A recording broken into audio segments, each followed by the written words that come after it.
Política Impura, na Rádio Transforma, com Henrique Prior. Sejam bem-vindos a mais um Política Impura na Rádio Transforma e na Revista Em Comunidade. Peço-lhes para partilharem o programa, colocarem gosto, ouvirem até ao fim e, sobretudo, subscreverem o canal da Rádio Transforma, o que é muito importante para este projeto de liberdade, igualdade e fraternidade. Falemos de Portugal. E falemos, inevitavelmente, da discussão do programa de governo que está a acontecer na Assembleia da República.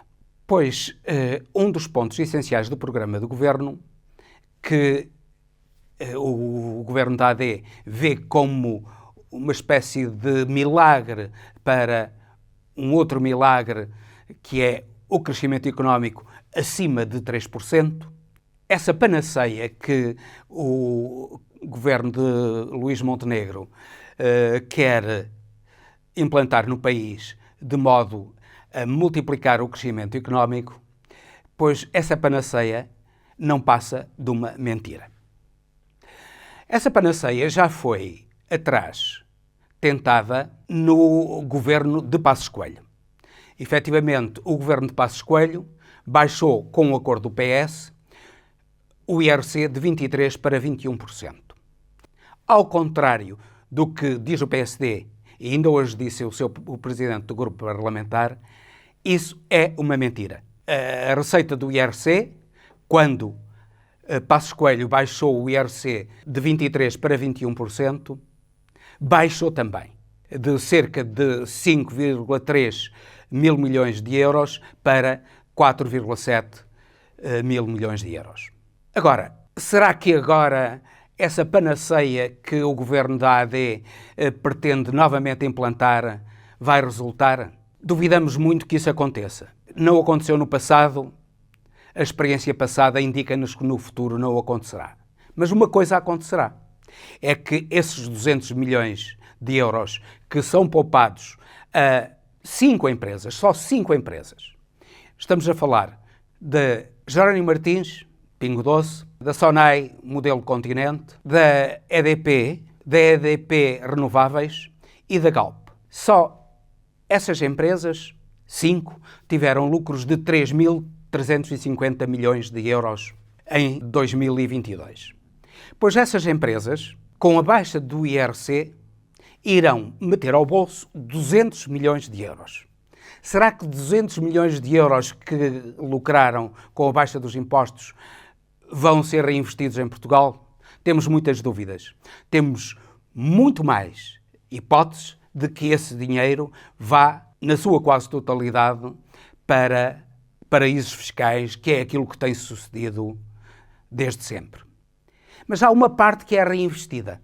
E é reinvestida com alta rentabilidade por parte dessas 5 empresas. Falando apenas destas. É que elas são grandes financiadoras do Chega, da Iniciativa Liberal, do PSD e até do CDS.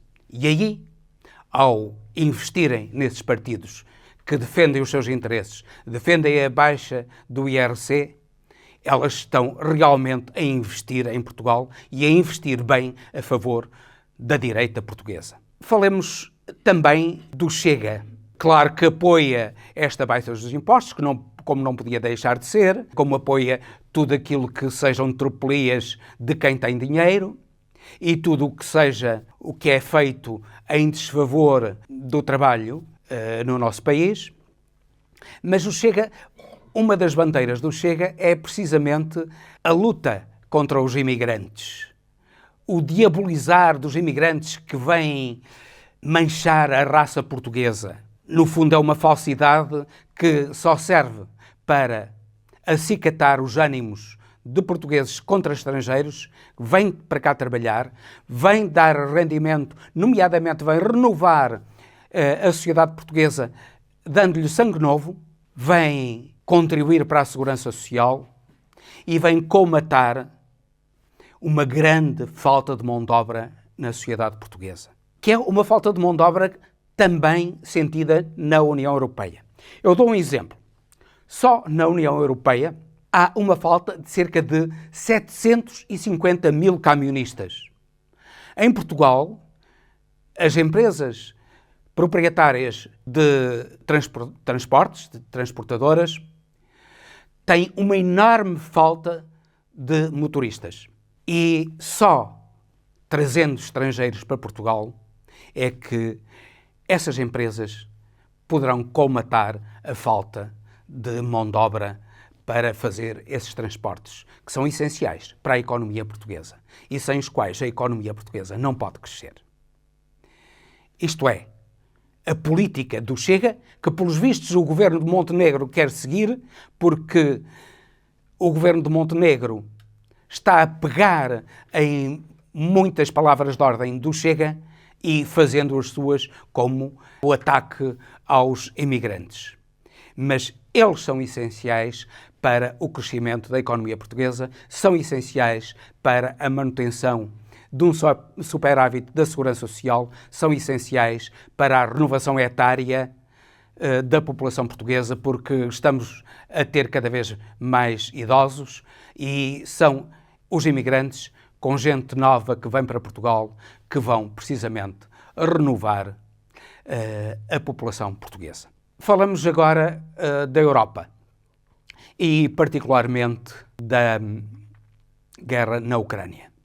Anuncia-se uma tentativa de paz na Suíça com muitos países, uma tentativa de paz que está a ser liderada, nomeadamente, pelos Estados Unidos e por países europeus e por países seus aliados.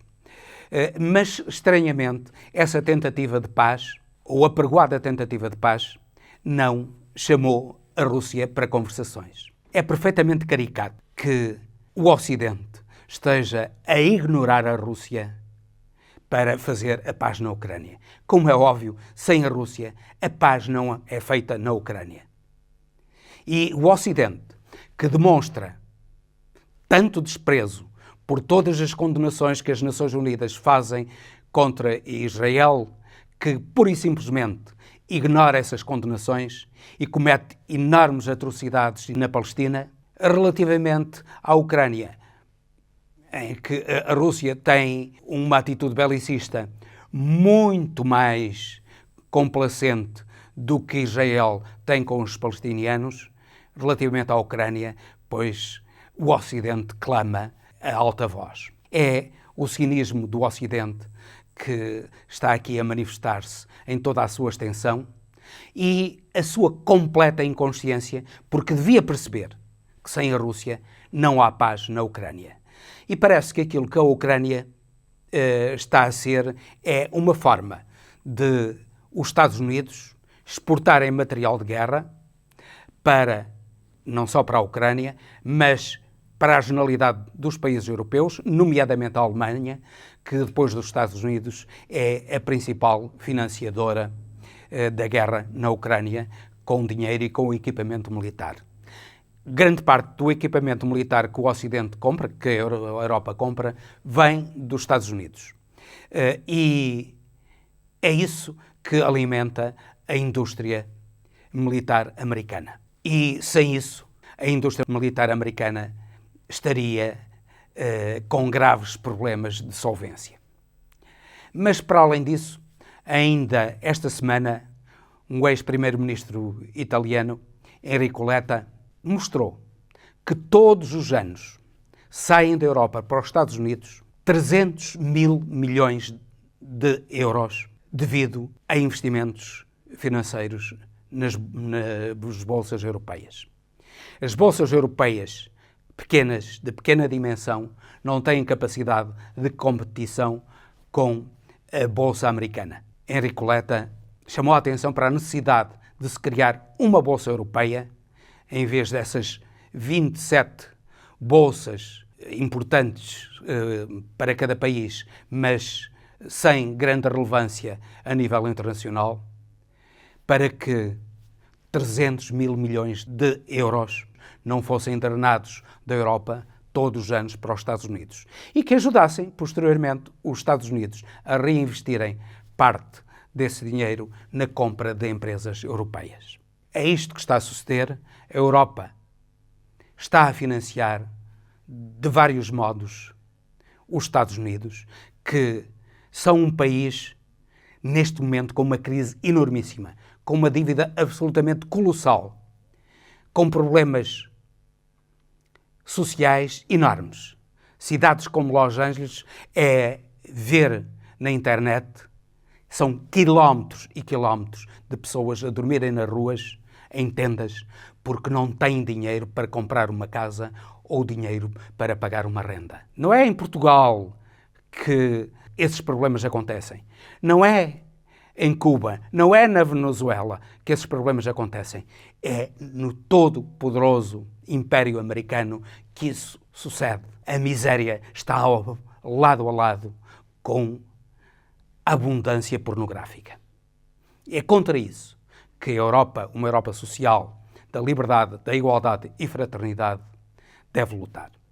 Mas os atuais dirigentes europeus, submissos ao Império Americano, não são capazes de distinguir uma aliança que poderá servir os dois, sujeitam-se a uma submissão que beneficia apenas os Estados Unidos. Esperamos que a Europa acorde, vamos ter eleições europeias em breve, esperamos que a Europa acorde para esta realidade. Mas parece que não, porque a direita europeia está a ter cada vez mais poder e é essa direita que aumenta a submissão da Europa aos Estados Unidos. Falamos finalmente do Brasil e da campanha de Elon Musk contra o legítimo governo brasileiro de Lula da Silva.